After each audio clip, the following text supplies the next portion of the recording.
Y vamos a comenzar. Voy a compartir mi pantalla.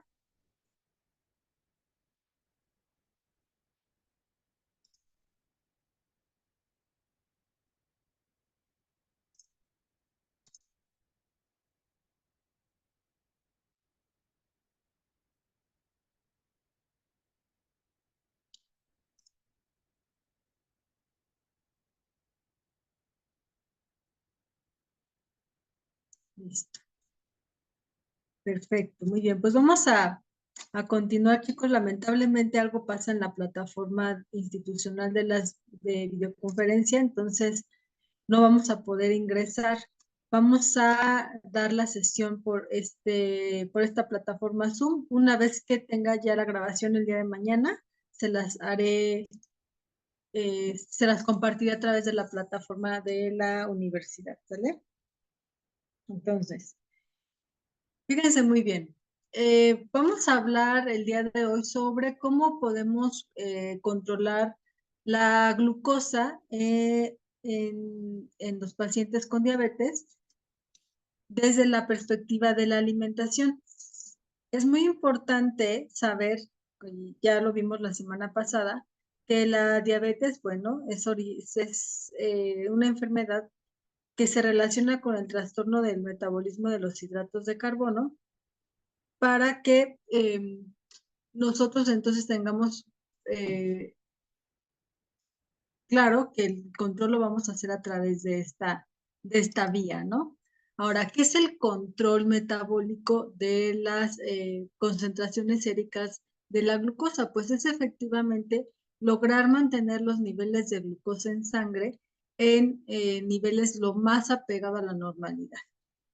Si el paciente, digamos, puede estar bien controlado, puede ser que sus valores estén entre 100, 120, 130, a lo mucho, miligramos sobre decilitro en ayunos. Entonces, es muy importante que no rebasemos estas cantidades. Recuerden que el peso molecular de la glucosa es muy alto y valores de glucosa por arriba de 180 ya nos implican daño a nivel vascular. Entonces vamos a tener problemas ya con esos niveles de glucosa, problemas de nefropatías y problemas también de neuropatías que se pueden complicar. Entonces es muy importante que una vez que el paciente ya con diagnóstico, tratar de apoyarlo para que tenga un buen control metabólico. Entonces, vamos a comenzar con ese tema.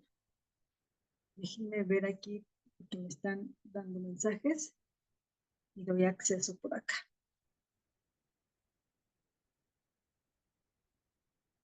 Listo, muy bien. Entonces, es muy importante que el control de la glucosa se lleve a cabo a través de una glucosa capilar.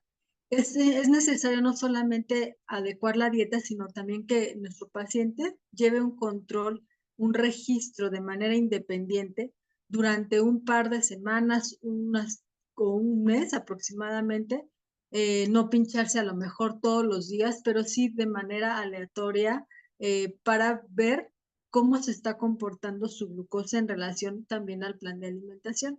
Eso también le va a ayudar al paciente a identificar qué alimentos son los que de manera muy individual a él le afectan en relación a la glucemia.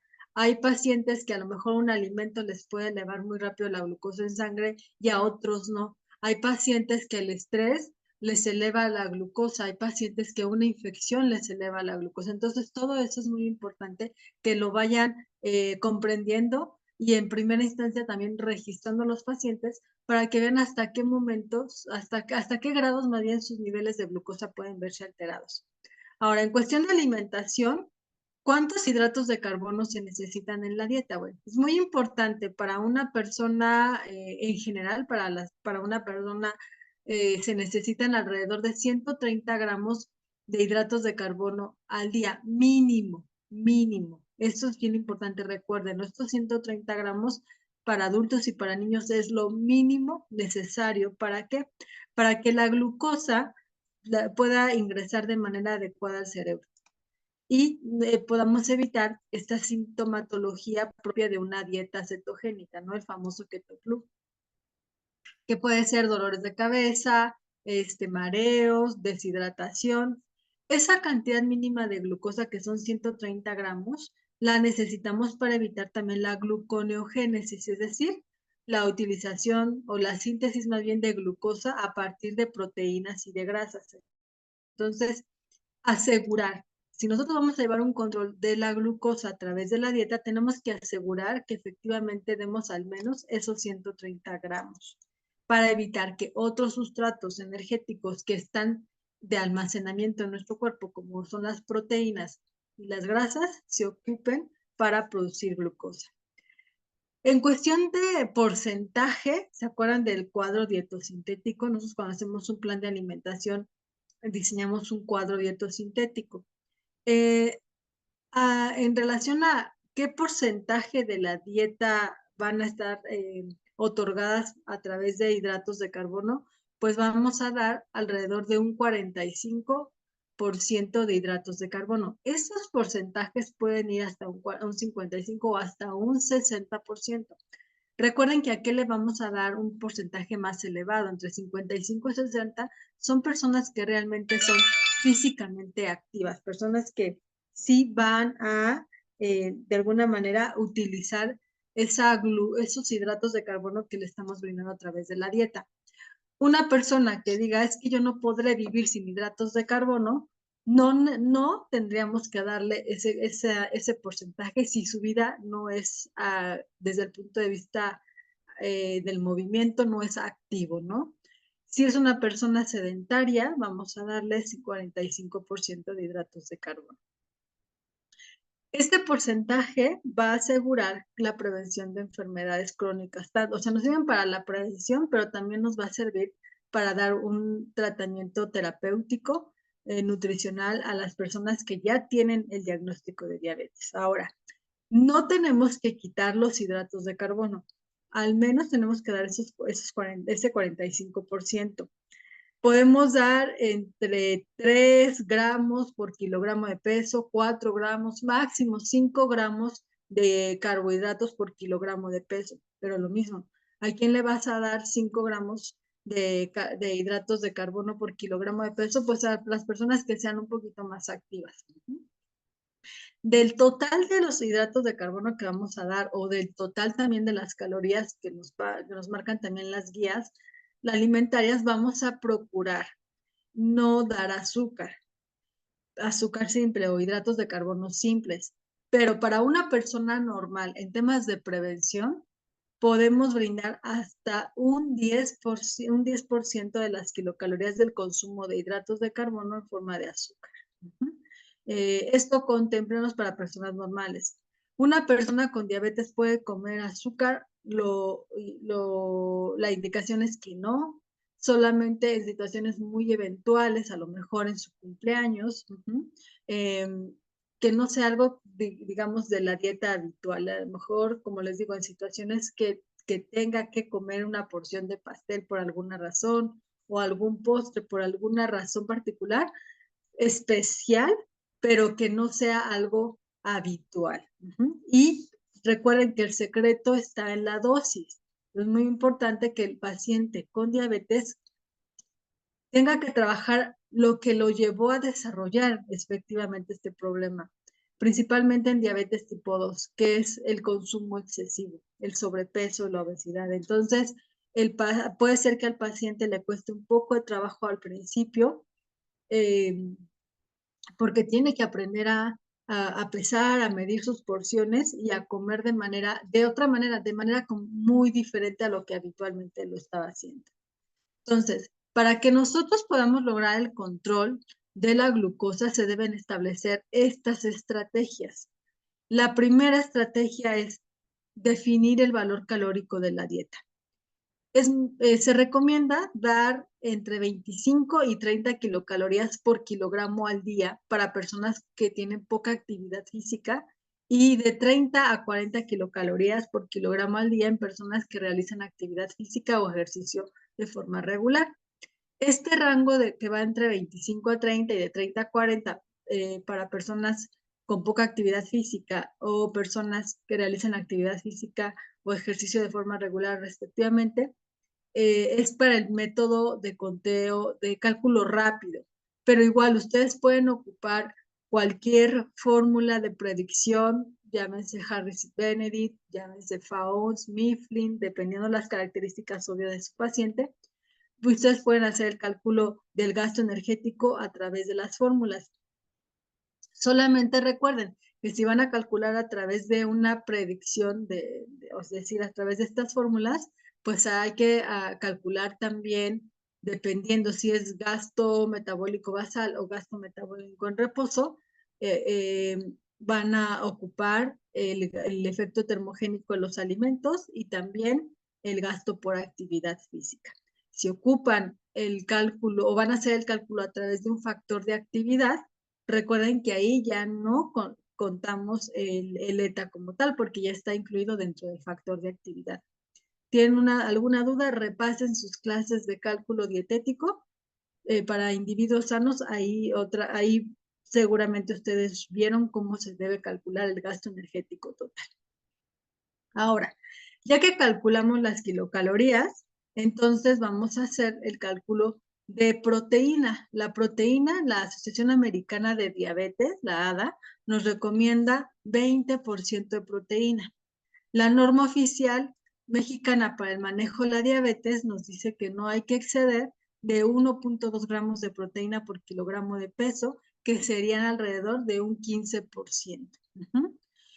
Los lípidos en la dieta deben de estar entre 30 y 40%, controlando estos que sean ácidos grasos saturados de al menos un 10% del total de la grasa que se está dando en la dieta y del colesterol menos de 300 miligramos al día.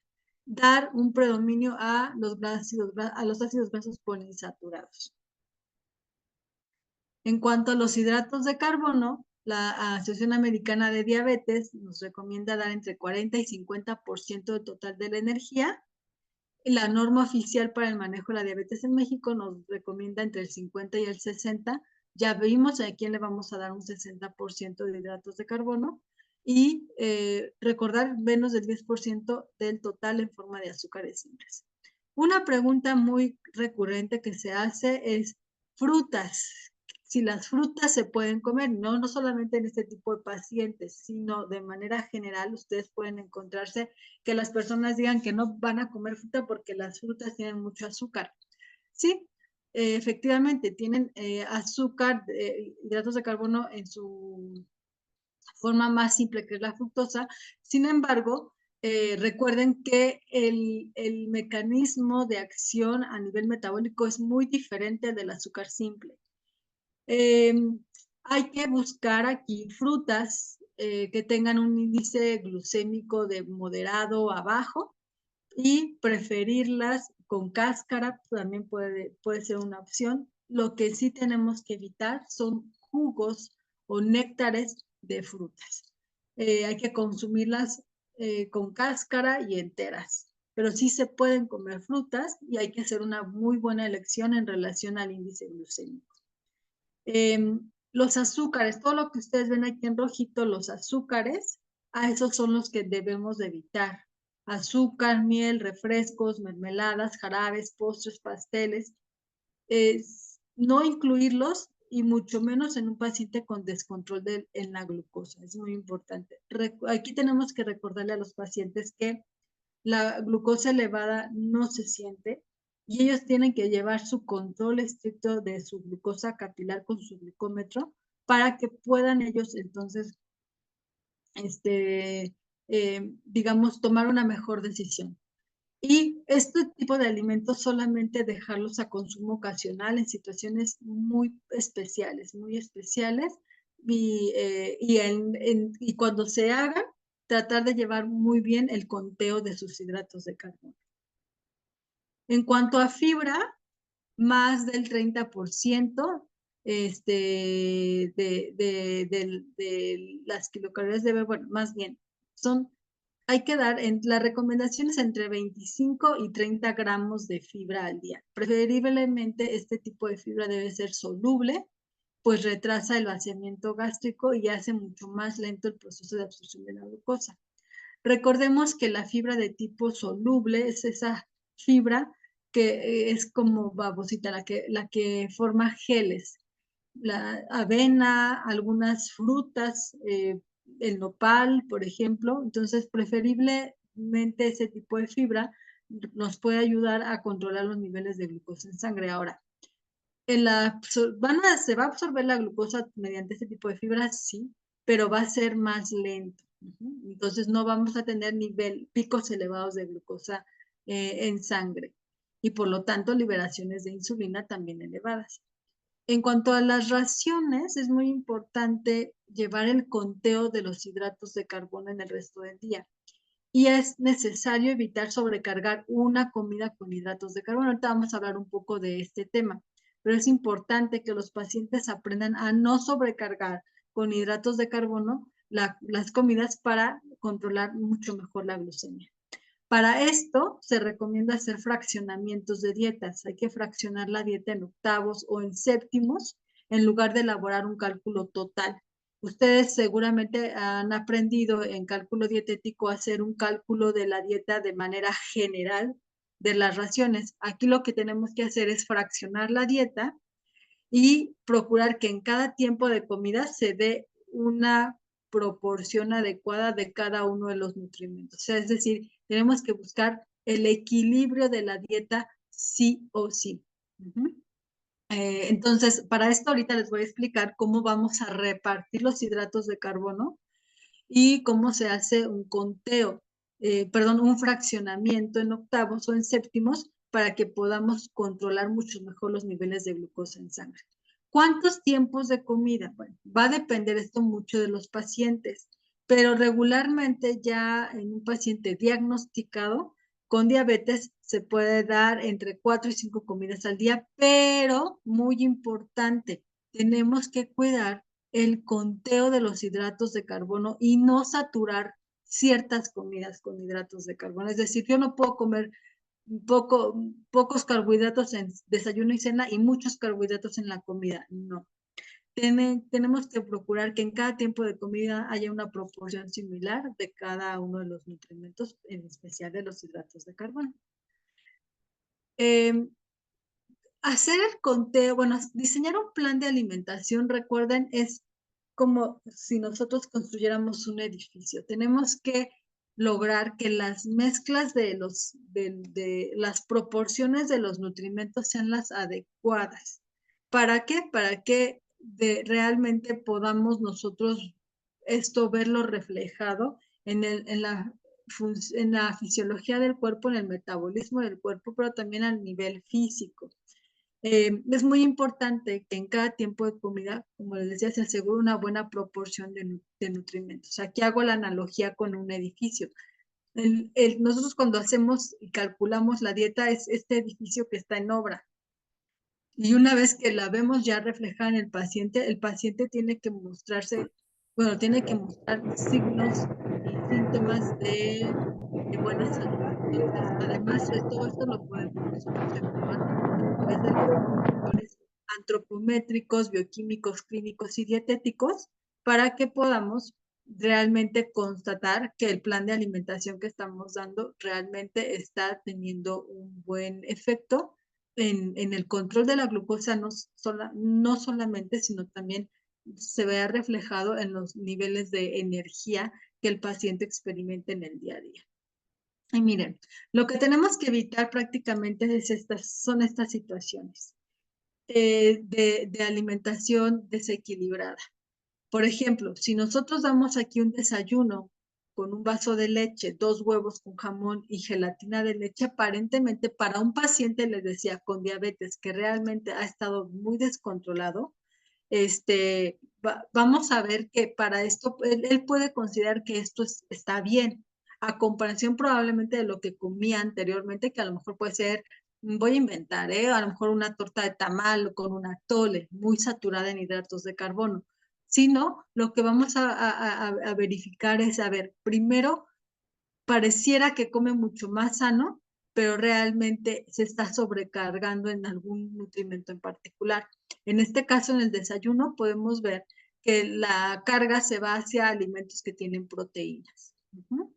En la comida tenemos arroz con chícharos, tortas de papa y tortillas de dulce de camote. Entonces vemos aquí por el grupo de alimentos que la comida se está inclinando hacia alimentos ricos en hidratos de carbono. Y en la cena podemos ver aguacate con queso, crema y mayonesa, agua de almendras y dulce de nuez. Aquí vemos en la cena ejemplos de alimentos que son ricos en proteínas. ¿Ok? Déjenme ir al chat porque me llegó un mensaje. Claro que sí, les comparto las diapositivas.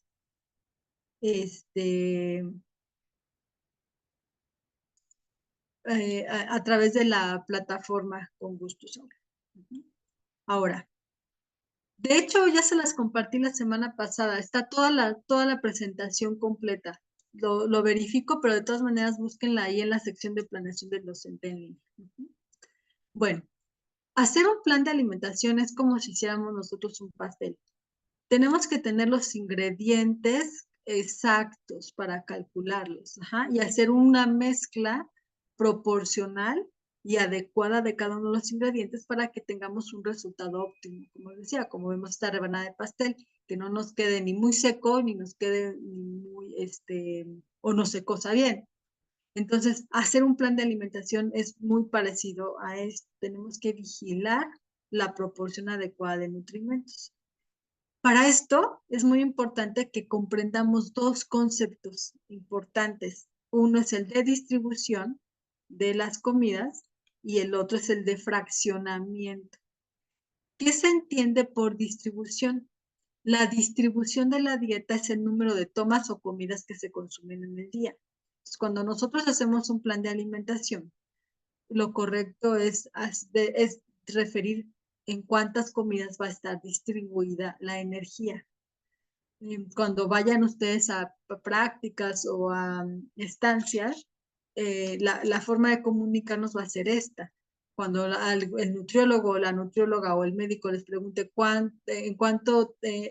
vas a distribuir la dieta, tú vas a decir en cuántas tomas o en cuántos tiempos de comida al día.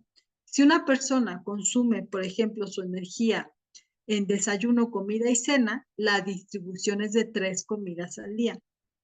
Si come un desayuno, colación matutina, comida, colación vespertina y cena, la energía se distribuye entre 5 comidas. Entonces, la distribución hace referencia al número de comidas al día. ¿Ok?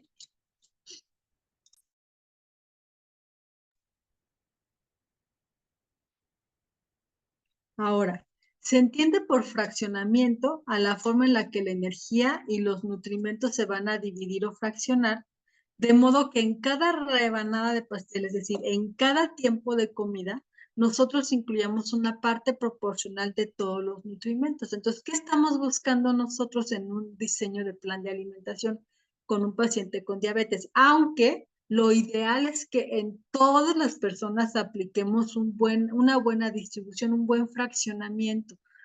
Recuerden que uno de los objetivos del nutriólogo es prevenir enfermedades. Lamentablemente, nos llegan ya personas enfermas y tenemos que ayudar a que la enfermedad no progrese. Pero lo que vamos a ver para un paciente con diabetes también lo pueden ustedes aplicar para una persona sana. Entonces, ¿qué vamos a buscar dentro del fraccionamiento? Que la energía y los nutrimentos que nosotros vamos a dar sean en proporción correcta en cada uno de los tiempos de comida que nosotros vamos a dar. Entonces, nosotros podemos dar 3 tiempos de comida fraccionados, por ejemplo, en tercios, es decir, que en cada tiempo de comida, aquí tenemos esta imagen, en cada tiempo de comida voy a dar una cantidad similar de nutrimentos, un tercio de la cantidad total de energía, de hidratos de carbono, de proteínas y grasas, Voy a dar un tercio en el desayuno, un tercio en la comida y un tercio en la cena. Igualito. Esa es la diferencia. Les decía, ustedes probablemente en cálculo dietético del individuo sano aprendieron a hacerlo de manera general, todo, calcular la tabla de raciones para todo un día. Acá tenemos que dividir primero ese cuadro dietosintético el tiempo, en los tiempos de comida que nosotros vamos a dar. 3, 4, 5 comidas al día, inclusive a veces hasta manejan hasta 6 comidas al día dependiendo la capacidad gástrica de un paciente y el control de glucosa que tenemos que tener, pero recordar que en cada tiempo de comida se debe dar una proporción similar. Yo les comentaba hace un rato que se recomienda que a un paciente con diabetes le demos un fraccionamiento entre séptimos y octavos. Entonces vamos a dar, digamos, 7 rebanadas de pastel de manera similar. Sin embargo, esto no quiere decir que va a comer 7 veces o que va a comer 8 veces. Quiere decir que puedo dar 2 comidas a lo mejor muy pesadas o muy completas, en lugar de un octavo voy a dar 2 octavos y a lo mejor voy a dar otros 2 tiempos de comida con un octavo. Ahorita les voy a enseñar cómo se hace la distribución. Lo que quiero que quede claro es que el número de fraccionamiento no es el número de comidas que voy a dar. O sea, no deben ustedes decir, voy a fraccionar la dieta en tercios. Aquí coincide que si yo fracciono la dieta en tercios, voy a dar 3 comidas, pero no necesariamente. Puedo fraccionar en cuartos y dar 3 tiempos de comida. Si yo fracciono en octavos y estos cuartos, perdón, los divido en 3 tiempos de comida, quiere decir que a lo mejor voy a dar un tiempo con 2 cuartos y un tiempo con un cuarto y otro tiempo con un cuarto. ¿Sí me explico? Ajá. Si tienen dudas al respecto, los que están aquí en la sesión, escríbanme en el chat o abran su micrófono. Y si estás viendo la grabación, por favor, si te quedan dudas aquí, me escribes directamente. Entonces, distribución de la dieta son el número de comidas que voy a dar durante el día. Y fraccionamiento es la forma en la que yo voy a dividir o a distribuir cada uno de los nutrimentos en cada uno de los tiempos de comida, de tal manera que sea de la manera más proporcional y equilibrada posible. ¿Qué nos lleva a desarrollar diabetes desde el punto de vista dietético? Recuerden que hay muchos factores que nos van a llevar a que una persona desarrolle diabetes. Desde la dieta, lo que nos va a llevar a desarrollar diabetes es comer más de lo que el paciente necesita, tener un desorden en sus horarios de comida y sobrecargar los tiempos de comida con hidratos de carbono. Entonces, el secreto, digamos, para el control es que en cada tiempo de comida haya una proporción, un orden, que es lo que el paciente con diabetes realmente no ha tenido en su vida, un orden en su alimentación. Acá es donde tenemos que meterlo en ese orden y a algunos pacientes les puede costar un poco de trabajo ese ordenamiento, ¿sale? Ahora, aquí les voy a explicar de manera como muy burda, pero creo que va a quedar muy claro por qué tenemos que fraccionar la dieta y dar una proporción adecuada de nutrimentos. En este caso me voy a centrar en hidratos de carbono para que logremos el control metabólico. Fíjense muy bien, pongan mucha atención aquí. Si nosotros consumimos un hidrato de carbono, aquí hago la analogía con un circulito, para mí es un hidrato de carbono. Es la forma en la que yo le voy a explicar, yo Gisela, le explico a un paciente con diabetes cómo se comportan los hidratos de carbono. Pueden ustedes, si ven que para ustedes esta es una herramienta correcta y adecuada y comprensible, la pueden replicar. Fíjense muy bien. Para mí, un hidrato de carbono es un circulito. Ajá, para que el paciente lo identifique de manera más precisa a nivel visual. Un hidrato de carbono aproximadamente corresponden 15 gramos de glucosa o de hidratos de carbono, que serían entre cereales y frutas al día. Sin embargo, recuerden que los cereales y las frutas no son los únicos alimentos que nos aportan hidratos de carbono. Tenemos también a las leguminosas, tenemos al grupo de la leche. Las leguminosas nos aportan 20 gramos por porción y la leche nos aporta 12 gramos por porción. Entonces, más o menos vamos a caer en de manera general en que un circulito nos va a aportar alrededor de 15 gramos. Pero pensando que todo este grupo nos aportan, todos estos grupos que les acabo de decir nos aportan hidratos de carbono, ¿ok? Entonces, por tiempos de comida. Si en un tiempo de comida, por ejemplo, desayuno, yo me como un hidrato de carbono solamente, ese hidrato de carbono se va a ir principalmente al cerebro. Recuerden que nuestro cerebro se alimenta de hidratos de carbono exclusivamente, bueno, principalmente. También se puede alimentar de grasa, a través de cuerpos cetónicos, pero no es lo ideal, es muy desgastante para el cuerpo y es muy tóxico. Entonces, ¿qué pasa? Que cuando yo solamente como un hidrato de carbono, el músculo, aunque el músculo, recuerden que es un tejido metabólicamente activo, va a demandar energía. El músculo le va a pedir energía al tejido adiposo y el tejido adiposo nos va a dar energía para poder seguir haciendo nuestras actividades diarias. Por lo tanto, vamos a estar perdiendo peso. Ahora, bueno, yo les comentaba en la primera videoconferencia un poco la fisiopatología de la diabetes. Si yo estoy consumiendo poquitos carbohidratos, que es como lo habitual que hace un paciente, ¿no? Yo estoy bajando los hidratos de carbono, comen un solo carbohidrato. Entonces, si está bien controlado, bien medicado, con sus fármacos bien tomados en los horarios que indica el médico, entonces vamos a tener en primera instancia esta pérdida de peso. Pero ¿qué pasa en un paciente con diabetes no controlado? Aunque le demos poquitos hidratos de carbono, si la glucosa no está entrando a la célula, entonces vamos a ocupar tejido adiposo y el paciente va a perder peso. ¿Se acuerdan de las 4 P's de la diabetes? Poliuria, polidipsia, polifagia y la pérdida de peso. Entonces, no baja de peso por obra del Espíritu Santo un paciente con diabetes descontrolado. Baja de peso porque los carbohidratos, aunque son poquitos, no están entrando a la célula y por lo tanto el cuerpo está precisando de la gluconeogénesis, ¿se acuerdan? Utilizar otras reservas energéticas que puede ser músculo, proteínas somáticas y tejido adiposo en forma de energía. Entonces, es muy importante cuidar esto.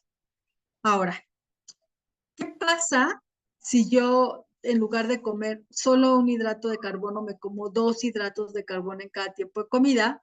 Un hidrato de carbono se va al cerebro, otro se va al músculo, y entonces, ¿qué pasa? Que el músculo ya no le va a pedir energía al tejido adiposo y por lo tanto vamos a lograr un mantenimiento. Todo esto se lo estoy platicando en personas, digamos, que no están enfermas, pero se va a aplicar en un paciente con diabetes. Lo que quiero que vean ustedes es cómo impacta que nosotros no controlemos la cantidad de hidratos de carbono en los tiempos de comida y que el paciente coma lo que él quiera de hidratos de carbono. O sea, yo no puedo decirle al día, usted le tocan 5 raciones o 5 hidratos de carbono, no, 5 es muy poquito, les toca 10 hidratos de carbono en el día, repártalas como quiera, no, porque entonces el paciente va a decir, bueno, entonces me puedo comer 5 en la comida, 2 en el desayuno, 3 en la cena, no sé, y entonces sobrecargar los tiempos de comida, y eso no es lo que debemos de hacer, ni una persona sana, mucho menos un paciente con diabetes. ¿Qué pasa si yo me como en lugar de 2 hidratos de carbono, me como 3 hidratos de carbono? Un hidrato de carbono se va al cerebro, otro hidrato de carbono se va al músculo y ya el tercero, o a partir del tercero, se empieza a almacenar en tejido adiposo, ¿sale? Entonces, obviamente esto es en una persona que, digamos, no es físicamente activa. Si vamos a calcular los hidratos de carbono para una persona que hace ejercicio, obviamente no va a comer ni 1, ni 2, ni 3, puede comer un poquito más, pero lo que, vuelvo a decirles, lo que tenemos que hacer es procurar que en cada tiempo de comida haya una proporción adecuada de hidratos de carbono. Hay que hacer el conteo. El conteo de hidratos de carbono se basa entonces en contar el contenido de hidratos de carbono de cada una de las raciones de alimentos que yo estoy comiendo. de manera sencilla, hay que enseñar al paciente que en general un hidrato de carbono ronda alrededor de los 15 gramos de hidratos de carbono. Porque una porción de frutas, una porción de cereales me da 15 gramos de hidratos de carbono, una porción de leguminosas o un equivalente de leguminosas me da 20 gramos y un equivalente de leche me da 12 gramos de hidratos de carbono, alrededor de 15. Entonces es muy importante que redondemos en esta parte para que para el paciente sea mucho más fácil. Ahora, ¿por qué subimos de peso? Porque comemos más hidratos de carbono. Recuerden, esta parte es importante.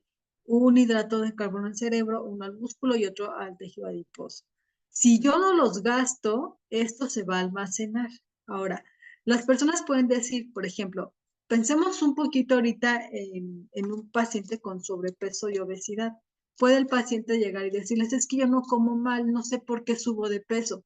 A veces los pacientes creen que porque no comen refresco, porque no comen papitas, porque no comen alimentos densamente calóricos, no van a subir de peso, pero suben de peso y no saben por qué. Aquí les pongo un ejemplo. Vamos a suponer una persona que te diga, es que yo no desayuno mal. Yo desayuno un vaso de leche, una pieza que tiene una pieza de plátano y avena. Y aparte me hago mi omelette de espinacas con una tortilla, una taza de papaya, una taza de yogur y 3 cucharadas de granola. Si ustedes les dice al paciente esto en un recordatorio de 24 horas sin cantidades, ustedes lo van a ver seguramente como, pues está bien, está adecuado, ¿no? En cuestión de calidad, sí, pero por eso es muy importante ver las cantidades. Entonces, yo sé que a veces les puede dar un poco de flojera hacer el recordatorio de 24 horas y que el paciente les diga exactamente las cantidades. Es muy importante pedir cantidades, por eso en las unidades 2 y 3 les pongo casos en donde ustedes tienen que evaluar la dieta, porque si no, si nada más nos basamos en la calidad, podemos dejar pasar situaciones como la que vamos a ver en este momento. Tomando como referencia esto que les acabo de explicar, que un hidrato de carbono se va al cerebro, si yo como 2, uno al cerebro, otro al músculo, si yo como 3, uno al cerebro, uno al músculo y el otro al tejido adiposo. Y eventualmente voy a ir subiendo de peso. Entonces, puede ser que la dieta no sea de mala calidad, pero vamos a contar los hidratos de carbono. A ver, leche. Vamos a suponer que una persona come los equivalentes, ¿no? Vamos a suponer que nos dice exactamente, pues leche una taza. Bueno, si te tomes una porción de leche es un hidrato de carbono. Plátano, una pieza. Son 2 hidratos de carbono. Recuerda, son 2 porciones de fruta. Avena, 3 cucharadas. Pues es un hidrato de carbono. Entonces aquí fíjense bien, solamente en el licuado, ¿cuántos hidratos de carbono está comiendo? Y hacemos esta situación. A ver, un hidrato de carbono se va al cerebro, otro al músculo y estos 2 se van al tejido adiposo solamente de licuado. Vamos con el omelette. Con el omelette, obviamente, el huevo no me está dando, el omelette con espinaca, el huevo no me da hidratos de carbono. La espinaca me da muy, muy poquitos hidratos de carbono, no los cuento. Bueno, sí los cuento, pero no es un impacto importante, pues. La tortilla es un hidrato de carbono. Papaya, una taza, un hidrato de carbono. Una taza de yogur, un hidrato de carbono y 3 cucharadas de granola. Entonces ya no son solamente 4, son 5, 6, 7, 8. Entonces estamos hablando que a partir del tercero, 1, 2, 3, 4, 5 hidratos de carbono se van a almacenar si es que ese paciente no hace actividad física. Por eso una de las indicaciones, tanto para obesidad, sobrepeso y para el paciente con diabetes es empezar a hacer ejercicio. Para que si su requerimiento de hidratos de carbono es comer un poco más y comer un poco 3 o 4 en un tiempo de comida, se tienen que utilizar esos hidratos de carbono. Tenemos el problema, como lo veíamos la primera videoconferencia, de la resistencia a la insulina. eventualmente la resistencia a la insulina la puede estar causando un exceso de tejido adiposo.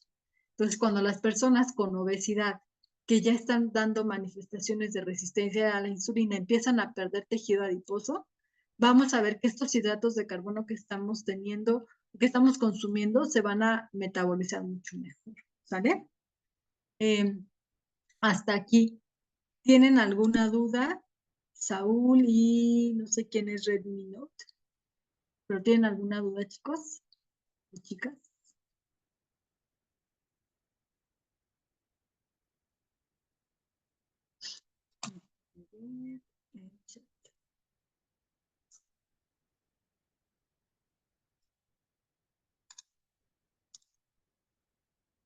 Ok, perfecto. Entonces, recuerden, tenemos que dosificar los hidratos de carbono y ver cuánto estamos comiendo. Entonces, no se vayan solamente por la calidad de la dieta, vean la cantidad.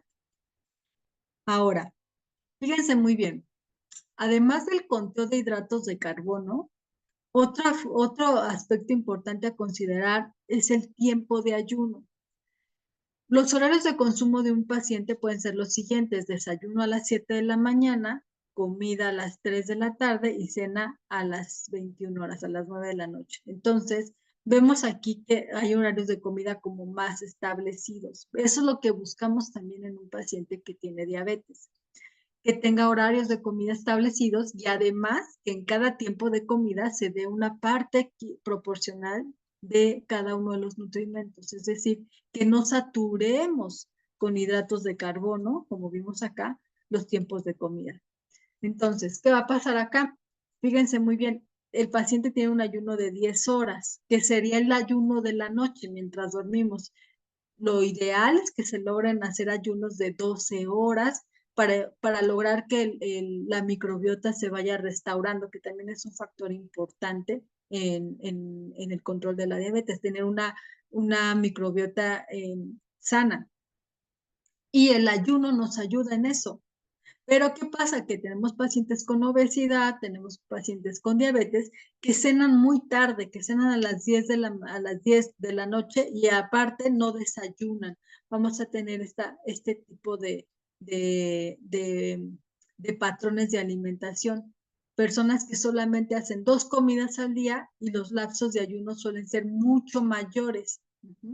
Ayunos de 18 horas. Ahora, no confundir, ojo, este ejemplo que lo estoy poniendo con ayuno intermitente. Ayuno intermitente es una estrategia y lo vamos a ver en la unidad 3 cuando veamos obesidad. Ayuno intermitente es una estrategia que tiene que estar muy bien controlada por un profesional de la nutrición o un médico. Pero esto que hace un paciente común y corriente en la vida cotidiana no es un ayuno intermitente, ojo, porque los pacientes dicen, pues yo hago ayuno intermitente, ajá, no desayuno y como hasta las 2 de la tarde, pero ¿qué comes? Aquí ese es digamos, en la situación del ayuno intermitente como estrategia. O sea, puedes tener 12, 16, 24 horas de ayuno, pero cuando comes en la ventana de alimentación, ¿qué estás comiendo? ¿Cuál es el común denominador del patrón de consumo de los mexicanos? O sea, a lo mejor dicen no desayunan, pero cuando comen, a lo mejor interrumpen el ayuno con un café y un pan dulce. Pues obviamente eso no sirve. Rompen el ayuno con alimentos densamente calóricos y desequilibrados. Por eso, analicen muy bien los patrones de alimentación de sus pacientes para que ustedes vean por qué. Entonces, eventualmente un paciente que tiene un ayuno prolongado, pero además la calidad de la dieta que hace no es correcta, pues eso va a hacer que los niveles de glucosa estén descontrolados. Ahora, ¿cómo se hace una distribución de la dieta? La distribución de la dieta se va a hacer como les decía, la vamos a fraccionar. Vamos a distribuir la dieta ya sea en 3, en 4, en 5 comidas al día, pero la vamos a fraccionar para que en cada tiempo de comida se reciba una proporción adecuada. Entonces, fíjense muy bien, Si vamos lo más recomendable para un paciente con diabetes es fraccionar la dieta en séptimos o en octavos. Voy a ponerles aquí un ejemplo de cómo se fracciona la dieta. Nos dice aquí, la distribución va a ser en 5 comidas, acuérdense, distribución es el número de comidas en el día y fraccionamiento va a ser en octavos, es cómo vamos a dar esos nutrimentos en cada uno de los tiempos de comida. ¿Qué quiere decir esto? O sea, vamos a dividir la energía total y los nutrimentos totales en 5 rebanadas desiguales de pastel. ¿Se acuerdan que yo les mencionaba, les ponía, déjenme regreso un poco para que vean la imagen? Yo les ponía estos fraccionamientos, pero les decía, el fraccionamiento no es el número de comidas que voy a dar en el día. O sea, si yo digo que voy a dar un fraccionamiento en octavos, no quiere decir que voy a comer 8 veces, ¿no? Quiere decir que esos octavos los voy a repartir en 3, 4, 5 tiempos de comida, lo que implica que un tiempo de comida va a comer un poco más de cantidad, pero de forma equilibrada. Para eso se hace el fraccionamiento de la dieta. Fíjense muy bien cómo se hace.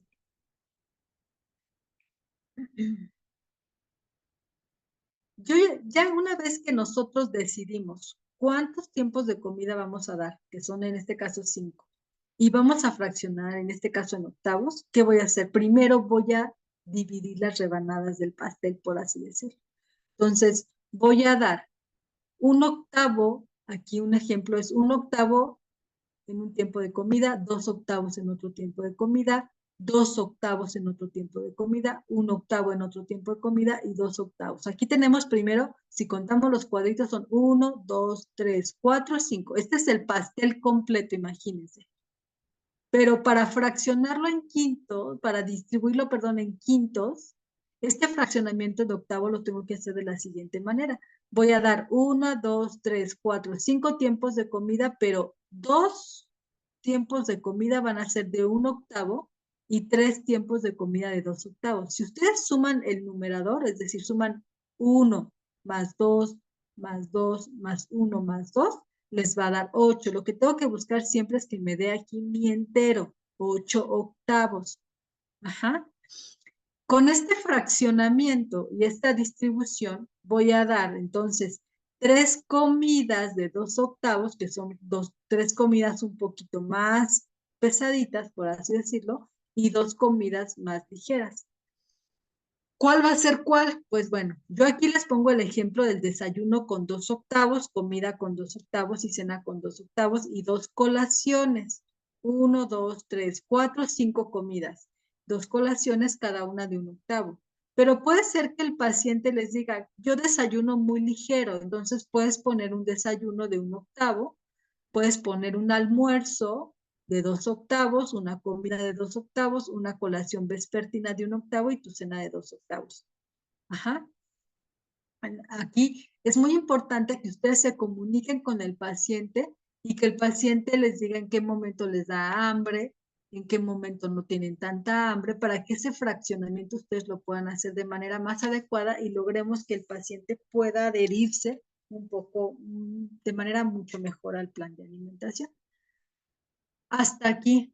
¿Tienen alguna duda sobre cómo se fracciona la dieta, chicos? Bueno, esta parte de el fraccionamiento de las rebanadas del pastel. ¿No?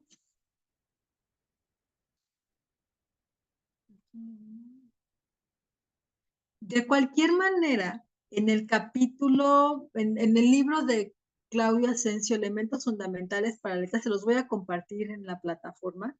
Hay un capítulo de fraccionamiento de dieta. Ahí también lo pueden revisar. El tema para que vean, y vienen muchos ejemplos para que vean cómo se hace el fraccionamiento. A ver, yo ya decidí cuántas rebanadas de pastel voy a dar y de estas rebanadas de pastel, ¿cuál va a ser la más pesada? ¿Qué voy a hacer ahorita? Entonces, ya que hice esto, voy a hacer mi cuadro dietosintético. ¿Vale? Entonces, en el cuadro dietosintético, ¿qué va a pasar? Voy a hacer esta distribución. Fíjense muy bien. Yo tengo, hasta ustedes seguramente hasta aquí, hasta donde dice gramos, aprendieron a calcular. ¿Sale? Entonces, Fíjense muy bien, de hidratos de carbono voy a dar el 62%, proteínas 13% y lípidos. Pero ¿cómo llegué a este porcentaje? Aquí vemos las indicaciones. Vamos a hacer una dieta de 1800 kilocalorías con 58.5 gramos de proteínas y la distribución va a ser la siguiente. Ya nos están indicando aquí cuántos gramos de proteína vamos a dar. Ya no tenemos que sacar el porcentaje. Entonces, el cálculo lo vamos a hacer en función de la proteína. Por eso aquí ustedes lo ven esto en negrita. Entonces, lo primero que yo voy a calcular cuando ya me dan los gramos de proteína que debe tener la dieta, tengo que hacer mi cuadro dietosintético en función de las proteínas. Entonces empiezo a llenar mi cuadro. Imagínense que esto, hidratos de carbono y lípidos, y la columna de porcentaje y kilocalorías de proteína, imagínense que todo esto está vacío. Solamente tengo esto, 58.5. ¿Sale? Entonces, para estos gramos de proteína, para convertirlos en kilocalorías, los voy a multiplicar, recuerden, por 4. Un gramo de proteína me da 4 kilocalorías. Entonces, 58.5 gramos de proteína, ¿cuántas calorías me dan? Reglas de 3. 58.5 por 4 son 234 kilocalorías. Ahora, estas 234 kilocalorías, ¿qué porcentaje representan de las 1800 que se están indicando? 1800 es tu 100%, 234, ¿cuánto es? Pues es el 13%, ¿sale? Ahora, ¿cuánto voy a dar de hidratos de carbono? Y tengo que revisar las guías, recuerden, estas guías, no es dar nada más con, o sea, no caigan en el error es que si ustedes tienen problemas con los hidratos de carbono de manera personal o con las grasas, lo que van a hacer ustedes es caer en el error de no respetar las guías alimentarias. Entonces van a decir, pues de hidratos de carbono le voy a dar lo menos, que es el 20%. No le puedes dar menos de lo que marcan las guías alimentarias. Aquí la norma nos dice que podemos dar de 50 a 60% de hidratos de carbono. Tenemos de lípidos entre el 30 y 40% y de proteína 20% o no excedernos de 1.2 gramos por kilogramo de peso. Todo eso lo tienen que contemplar, por favor. Entonces, regreso al cuadro dietosintético. Aquí en el cuadro dietosintético, ya calculé proteína. Ahora voy a ver cuánto voy a dar de hidratos de carbono y cuánto voy a dar de grasas. Aquí voy a poner, recuerden que siempre les tiene que dar aquí su 100%. Entonces voy a dar 62% de hidratos de carbono y 25% de lípidos. Puedo dar un poco más de lípidos, lo pueden dar, ya vimos las guías, y pueden bajar hidratos de carbono todavía más si ustedes dan, por ejemplo, un poco más de lípidos. Pero sí tienen que fijarse que cuando ustedes sumen, les dé esto el 100%, ¿sale? Entonces, ya que decidí qué porcentaje le voy a dar de hidratos de carbono y de lípidos, entonces ahora sí, calculo como ustedes lo saben hacer. De 1800, ¿cuánto es el 62%? Son 1116, lo que equivale a 279 gramos. Y de lípidos, ¿cuánto es el 25% de 1800? Son 450, que equivale a 50 gramos. Entonces ya tengo aquí mis gramos totales. Ahora, ¿cómo voy a fraccionarlos? Estos gramos totales los voy a dividir entre 8. 279 entre 8, porque el fraccionamiento que voy a dar es en octavos. 279 entre 8. Si diera yo un fraccionamiento en séptimos, entonces voy a dividir entre 7. Si voy a dar un fraccionamiento en quintos, divido entre 5. Si voy a dar un fraccionamiento en tercios, divido entre 3. ¿Sale? En este caso, para pacientes con diabetes, lo más recomendable es octavos. Entonces voy a fraccionar, pero de todas maneras tienen que consultar con su paciente cuántas comidas está habituado a hacer, por ejemplo, y ustedes ya deciden si hace 3 comidas, cómo lo van a fraccionar. A lo mejor si hacen 3 comidas, lo más recomendable es que sea a lo mejor en séptimos o en quintos. Vean la capacidad gástrica de cada uno. Es decir, cuánto va a comer. A lo mejor dice, no, es que yo como muy poquitito. Entonces, entre más poquitito lo puedes fraccionar todavía más. lean el capítulo de fraccionamiento de dieta de Claudia Asensio, para que ahí les explica todos los fraccionamientos que hay y en qué circunstancias se dan. Ya los dividí entre 8, entonces un octavo, 279 entre 8, un octavo es un octavo. 58.5 entre 8, el resultado es un octavo, y 50 entre 8, el resultado es un octavo. Si yo ya había dicho que en el desayuno voy a dar 2 octavos, es decir, voy a dar 2 veces lo que me salió de un octavo. Un octavo son 34.87 en caso de hidratos de carbono. Entonces, el doble de 34.87, y aquí son 2 octavos, voy a dar 69.75 en el desayuno, en la comida y en la cena. Y como en las colaciones les toca un octavo, voy a dar solamente un octavo, 34.87 y 34.87.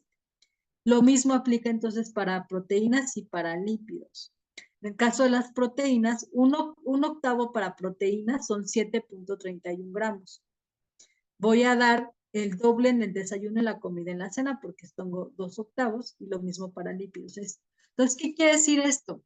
¿Es más trabajo para el nutriólogo? Sí, pero porque también implica es lo que aquí, lo que quiero que pongan mucha atención, chicos, es que y vean la importancia de conocer el metabolismo, porque lo que nosotros estamos buscando es control metabólico, no solamente control de cantidades. Entonces, cuando yo diseño la dieta, ya me estoy imaginando qué va a pasar a nivel de glucólisis, qué va a pasar a nivel de glucogenólisis, de gluconeogénesis.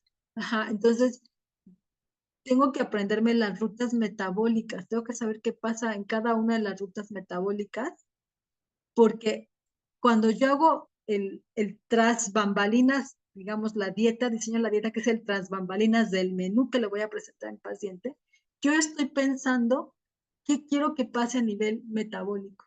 Entonces, lo primero que quiero que pase acá es esto, que un hidrato, esto que les expliqué aquí de manera como muy, muy sencilla y que lo hago con los pacientes. A ver, si yo hago esto, ¿qué pasa con el músculo y con el tejido adiposo? Yo solamente doy un hidrato de carbono y el músculo demanda energía y el tejido adiposo me la va a dar, entonces voy a empezar a activar gluconeogénesis, por ejemplo. Y entonces empiezo a ocupar, si el cuerpo está sano, tejido adiposo para perder peso, pero también si hay diabetes mal controlada, puedo empezar a perder peso porque se activa la gluconeogénesis, ¿no?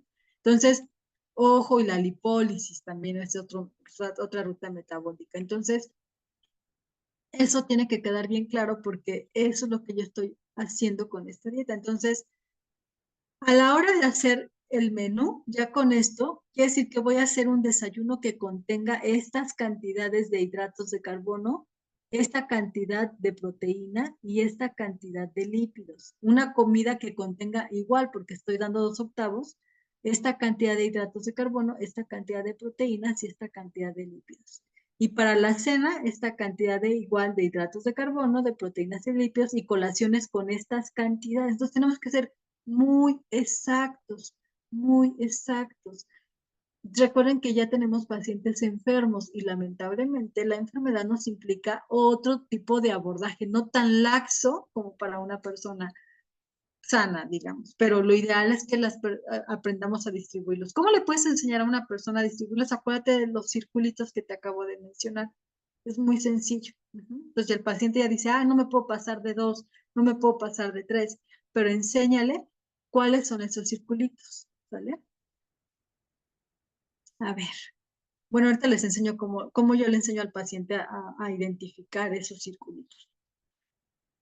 Bueno, hasta aquí, chicos, ¿cómo se hace la distribución y el fraccionamiento? ¿Tienen alguna duda?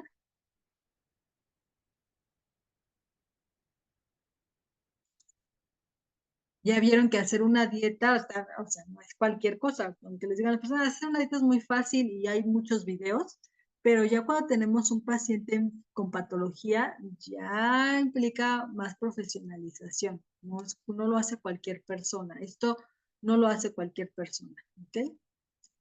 Ahora, índice glucémico. Ya lo vimos también en foro, El índice glucémico, fíjense muy bien, es una forma numérica, no es la cantidad de glucosa, acuérdense. El índice glucémico es una escala del 1 al 100. Entre más alto esté, entre más pegado esté al 100, quiere decir que ese alimento eleva muy rápido los niveles de glucosa en sangre. Entonces, ¿qué pasa? Que yo tengo que lograr que ese paciente modere su consumo de ciertos alimentos para que la glucosa no se eleve tan rápido. Entonces, ¿qué es el índice glucémico? Es la capacidad que tiene un alimento de aumentar las concentraciones de glucosa en sangre. Entre más elevada sea la respuesta de la glucosa, más alto será el índice glucémico. O al revés, entre más alto sea el índice glucémico, más elevada va a ser la respuesta de la glucemia. Entonces, eso implica que se libere más insulina. Y lo que yo tengo que cuidar cuando yo hago este fraccionamiento de dieta es no dejar la llave abierta del agua. Yo les decía, el páncreas es como una llave de agua. Si ustedes la dejan abierta mucho tiempo, se va a vaciar el tinaco. ¿Qué pasa? Que se van a atrofiar las células beta del páncreas y ya no vamos a producir insulina. O la insulina que vamos a producir ya es muy poca. Entonces es cuando ya me da diabetes tipo 2. Acá es igual, lo que yo tengo que cuidar es que, o sea, esa llave del agua no esté abierta totalmente a chorro de agua, sino que esté como en goterito. ¿Cómo lo voy a lograr eso? Con estas proporciones de alimentos, dando esta proporción de nutrimentos en cada tiempo de comida, con fraccionamiento de dieta. Entonces, esto es ideal para todos, no solamente para un paciente con diabetes. Si nosotros no tenemos diabetes y queremos cuidar que a largo plazo no desarrollarla, tenemos que procurar no saturar las dietas con hidratos de carbono y comer de manera muy proporcional para prevenir. Y lo sumamos a esto el índice glucémico, ¿ok? Ya vimos cuántos carbohidratos vas a comer en cada tiempo de comida. Ahora, ¿qué tipo de carbohidratos vas a comer? Pues obviamente vas a elegir alimentos que tengan un índice glucémico de moderado a bajo. Los alimentos que se dividen más rápidamente y que por consiguiente se absorben con mayor rapidez tienen un índice glucémico más elevado, o sea, los hidratos de carbono más simples, tipo la leche. Acuérdense los hidratos de carbono simples, la fructosa, la lactosa y la galactosa. Entonces, estos son los más simples. Un aumento en la glucemia hace que se libere insulina. Los alimentos con un índice glucémico alto sobreestimulan, dejando agotado al páncreas, lo que les decía, si sobreestimulan, dejamos abierta la llave del agua, el páncreas se va a agotar y esto va a llevarnos a desarrollar diabetes tipo 2 en individuos genéticamente susceptibles. Pero no son, digamos, los únicos. Una persona que no tiene diabetes, que no tiene predisposición hereditaria, puede también desarrollar diabetes. Si tiene sobrepeso, tiene obesidad. Ahora, ¿qué factores van a afectar la velocidad de digestión y absorción de los hidratos de carbono? Fíjense muy bien. A través de la dieta nosotros podemos también hacer que los hidratos de carbono se absorban de manera muy lenta. ¿Cómo? Hay almidones, por ejemplo, almidones que contienen amilosa, que son moléculas de estructura química en fila y muy juntitas. Entonces, estos almidones, o sea, la amilosa, lo que va a hacer es dificultar el trabajo de las enzimas a nivel de la digestión. Como son moléculas que están muy pegaditas, entonces lo que va a hacer es que a las enzimas le va a costar trabajo entrar para poder de separar esas moléculas y se puedan absorber. Entonces, ahí es donde, pues, por ejemplo, la papa, ¿no? La papa a nivel, digamos, de estructura cruda, cruda no la vamos a comer, no la vamos a digerir bien, no se va a absorber bien, pero si la cocemos, vamos a desdoblar esa molécula y entonces vamos a ayudar a que las enzimas puedan entrar. Y se va a absorber muy rápido. Tenemos almidones que contienen la otra estructura, que es la amilopectina. Por ejemplo, la amilopectina son moléculas de hidratos de carbono ramificadas, o sea, no solamente es una filita, sino de esa filita se van a salir ramificaciones. Entonces, estas son más accesibles para la acción enzimática. Es mucho más fácil para las enzimas llegar y desdoblarlas porque están más separaditas. ¿Vale? Entonces, ¿qué tipo de moléculas le vas a dar de almidón le vas a dar a tus pacientes? Pues un almidón que sea mucho más resistente al trabajo enzimático, fibra, alimentos crudos, ¿sale? Verduras crudas, no cocidas, ¿sale? Entonces, eso es lo que tienes que fijarte a la hora de la dieta para, para que la velocidad de absorción de los hidratos de carbono sea mucho más lenta. Alimentos refinados o en su estado original. Bueno, los alimentos refinados se absorben mucho más rápido que los alimentos que están en el estado original. Ojo, no es lo mismo un trigo integral a un trigo refinado. Los alimentos que contienen grasa y los de naturaleza ácida, como las naranjas, los limones, el vinagre, van a demorar el tiempo de vaciado del estómago, lo que resulta entonces en una digestión y absorción mucho más lenta. Entonces, ponerle ácido, por ejemplo, a las ensaladas o los encurtidos, por ejemplo, los fermentados, hacen también que los hidratos de carbono se absorban mucho más lento. De ahí también van a entender por qué el pan con masa madre es mucho mejor, porque la masa madre es un prefermento, entonces ayuda a que se demore el tiempo de vaciado en el estómago. La combinación de alimentos con un índice glucémico alto y bajo, también hay alimentos, digamos, que se llaman liebre y alimentos tortuga. Los alimentos liebre son los alimentos que se van a subir muy rápido, los alimentos tortuga son muy lentos. Si combinamos alimentos liebre y tortuga, podemos retrasar la absorción, va a ser mucho más lenta la absorción y por lo tanto no se van a tener picos de glucosa tan elevados. Por ejemplo, un alimento con un índice glucémico alto puede ser la papaya. La papaya. Si ustedes combinan la papaya con grasa o con proteína, va a hacer que se absorban mucho más lento esos hidratos de carbono. O con limón, hay pacientes que le ponen, por ejemplo, limón, hasta el mismo, a veces hasta el mismo cuerpo, sin saber por qué, pero te pide que hagas ciertas cosas porque tu cuerpo también sabe a qué está predispuesto. Es muy importante escuchar también al cuerpo, chicos. Algo también importante es que hay una variación individual. Les comentaba al inicio de la clase, hay pacientes que, bueno, más bien, todos los pacientes tienen que llevar un control de su glucosa a nivel capilar. Entonces, tienen que estarse por lo menos a partir del diagnóstico durante el primer mes, llevar un registro para que ellos identifiquen qué alimentos son los que tienen un impacto importante. Puede ser que a una persona el bolillo le eleve muy rápido la glucosa y a otra persona no, por ejemplo. Es un ejemplo nada más. Entonces hay que ver la variación individual. Tienen que llevar un registro de alimentos que están comiendo, cómo está su glucosa en ayuno, cómo está su glucosa postprandial después de los alimentos, una glucosa de repente casual, medirse de repente para ver cómo están sus niveles de glucosa. Todo esto anotarlo para ir viendo cómo se va comportando su glucosa y con eso ir haciendo las adecuaciones pertinentes al plan de alimentación, al ejercicio, al sueño, si se va a requerir algún esquema de suplementación particular. Entonces, todo eso, adecuar y las dosis de los fármacos también. Entonces, es muy importante hacer ese registro y invitar a sus pacientes. Sumado al concepto de índice glucémico está la carga glucémica.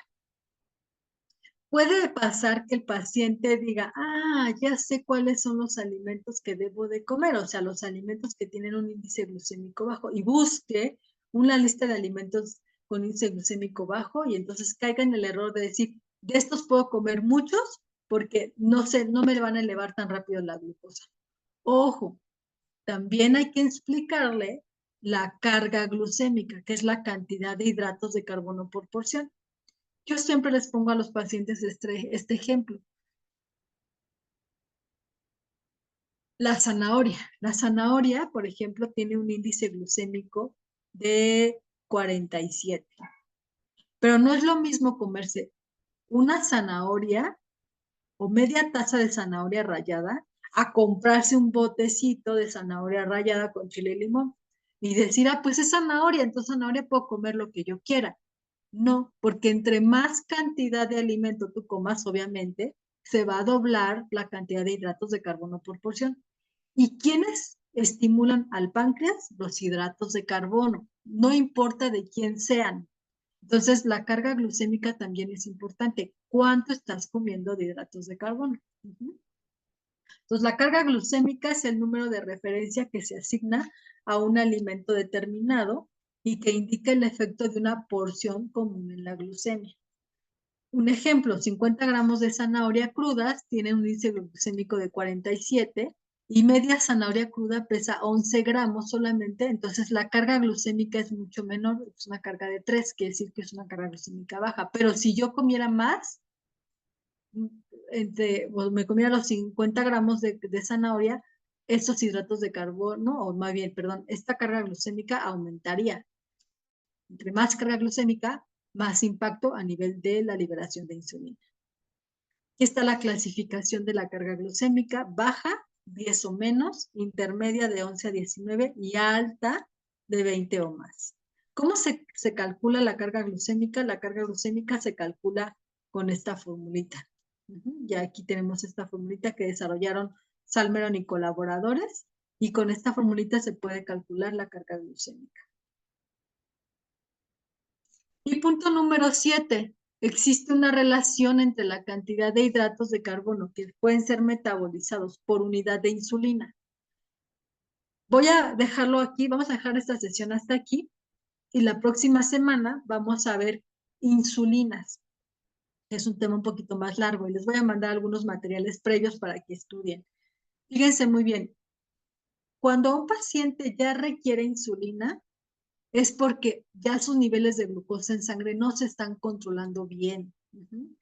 El paciente no ha aprendido probablemente a comer de manera correcta, o ya hay alguna circunstancia en particular que hace que ya su páncreas realmente no produzca bien la insulina. O los tejidos a nivel del receptor celular no están captando bien la glucosa. Entonces, ya la insulina se nos agota, se vacía el tinaco, por así decirlo, como les decía con la analogía del, si dejamos la llave abierta del agua, entonces necesitamos insulina para que esa insulina nos ayude a meter la glucosa a la célula. Entonces, una unidad de insulina, al paciente se le inyectan unidades de insulina, entonces por cada unidad de insulina se van a metabolizar 15 gramos de hidratos de carbono. Entonces, cuando un paciente llega con nosotros y nos dice, el doctor me mandó X número de unidades de insulina, nosotros tenemos que adecuar los hidratos de carbono a las unidades de insulina, más si nos da unidades de insulina por tiempos de comida.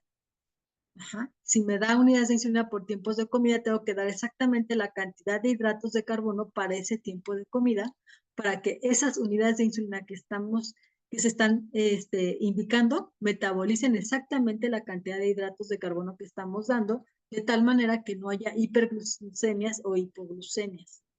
Si tenemos pacientes que tienen insulina, por ejemplo, de larga duración, se inyectan una vez en la mañana, ciertas dosis, y luego hasta en la noche, entonces es mucho más fácil el cálculo. Cálculo es como si fuera una persona normal, pero eso lo vamos a ver la próxima semana. Lo que quiero que nos quedemos hasta el día de hoy es que por cada unidad de insulina se van a metabolizar 15 gramos de hidratos de carbono. Y tenemos que ajustar la dieta entonces a la dosis de insulina que el médico indique. Llevar un registro y también tener un contacto con el médico para que eventualmente entre los dos logremos el control de ese paciente. Esta cifra puede variar dependiendo de la edad, del género, del peso corporal y la sensibilidad de la insulina, y eso lo vamos a ver la próxima semana porque hay especificaciones muy concretas de número de carbohidratos por dosis de insulina si el paciente tiene sobrepeso o es hombre, es mujer, etc. esto por la cantidad también, la composición corporal que puede estar afectando. ¿Sale? Hasta aquí vamos a dejarlo el día de hoy. ¿Tienen alguna duda, chicos? Los que están aquí en la sesión. Saúl, Redmi Notes, ¿tienen alguna duda?